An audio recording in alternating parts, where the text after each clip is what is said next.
right, you ready? Let's get to it, man. All right, welcome back to the Scruffy Dude podcast. My name is Scruffy Dude, and I'm back again with another, with a guest that I had before. Introduce yourself. You had me before. No. Gregory Gray, right? Right, yeah. So Gregory Gray. Is that your government name? That's my government. Gregory Lamont Gray. For real? Yeah. So it's not Greg. It's not Greg. It's Gregory. You can call me Greg. No, but I'm saying on the birth certificate is Gregory. It's Gregory Lamont Gray. Oh, for real? Jr. Oh, you a junior? Yeah. Word to Big Greg. Big ups to Big Greg. All right, but yeah, we was gonna talk about what happened with your boy Ravi Zacharias. Because I didn't know anything about him until you. Well, no, like what was that? 4 or 5, 6 months ago, you told me about him. Passing? No, no. I think I've seen him before, but you had told me about, like, I don't really know who he is, and I think he said he had cancer. Yeah. So I went and looked up a little bit of his videos, and I started watching it. But then now so I put you on Ravi. A little bit, because I think I've seen him before. I don't think I really watched him like that. Yeah, but he's known in the apologetic world, so if you ever watch anything apologetics, it could have came up. Yeah. But yeah, Ravi, yeah. So when you said my guy, hold on. I like Ravi a lot, you know. So when I went to CBS, College of Biblical Studies, in my intro to theology, the professor put us on Ravi, and when it come to, like, you know, certain theological, you know, our major issues, or not issues but questions, like the comparison, or the theory of evolution versus the like speaking to the microphone, the theory of evolution versus the theory of, not necessarily theory in my belief, but the theory of evolution versus the idea or conversation of creation. Mm-hmm. You know, he talk a lot about those topics, and he do a really good job. But yeah, he had some allegations on him, and I remember last time when we was talking about it, and you was like, "No, not Ravi. He can never do it. That's not him." Okay. All right. So you said he had some allegations. So to preface the conversation, I did not know about this before you said it. Yeah. And even at this point, I have very limited information about what's been said. Some from you, some from things I looked up. Yeah. And so I think we looked up similar things. Yeah. So yes. Yeah. So I wanna preface the conversation by saying what I know. So okay. So what I know is it was one. No. Well. It was one where he had with a married woman, and him and her was in a phone relationship, and they. What is that even? Like phone sex, and you know they. That's what they said? Yeah. If I'm not wrong, I don't want to throw dirt on his name, but if I'm not wrong, I think it was phone sex. But I also think that was kind of in a relationship too, because she was married, and they was, you know, I guess talking some type of way, and I guess he. Well, from what she said, Where did they meet at? he initiated. I don't know. I don't want to lie. I can't remember. Okay, so he initiated. Yeah, I think he initiated the can you give me explicit photos, stuff like that. Gotcha. Like the nasty conversation, stuff like that. I think.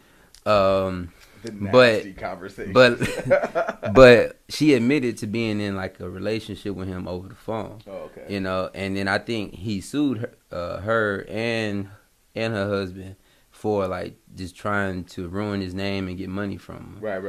And then the other things that happened was he owned 2 spas, and I know, like, even owning a spa is like why would you own a spa? But yeah, like I told you last time, he had back issues. I think so. Okay, I think that's why he owned the spa. I mean, that's why he went to the spa. I'm back here. I think I'm gonna buy 2 spas. But I got you.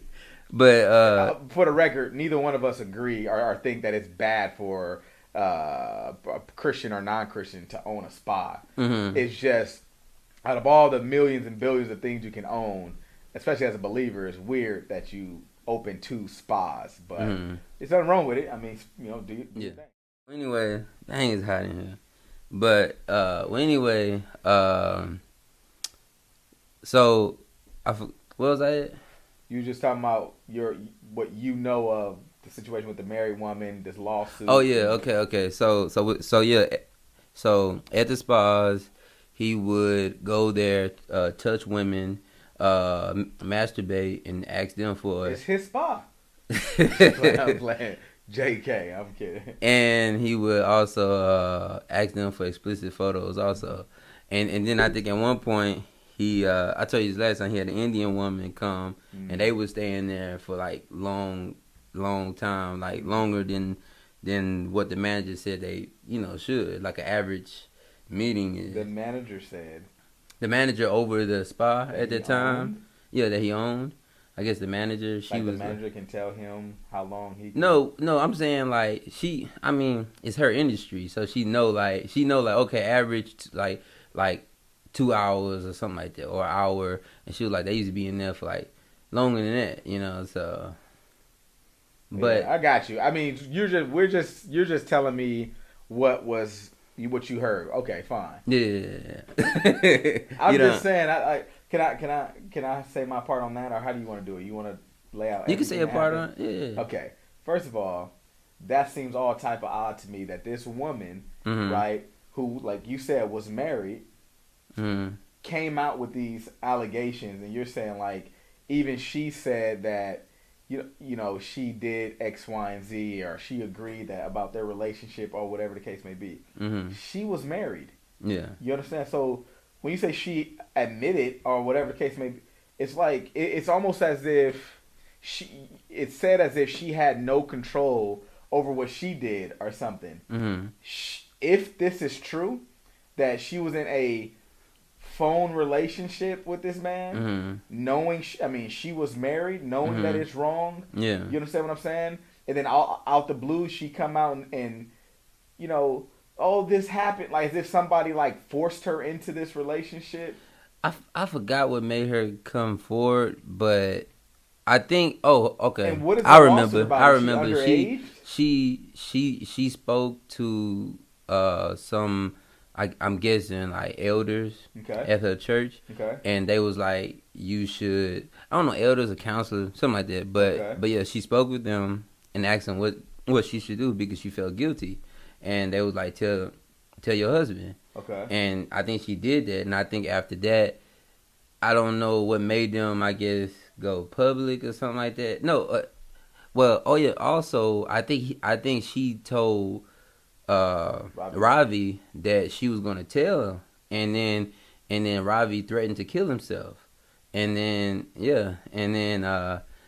so I don't know what happened after that. I don't know like what really made her go public per se, but maybe it went public because he sued her, maybe that's why it went public, so I don't really know. And I think some of the counselors that she spoke to reached out to him. Okay.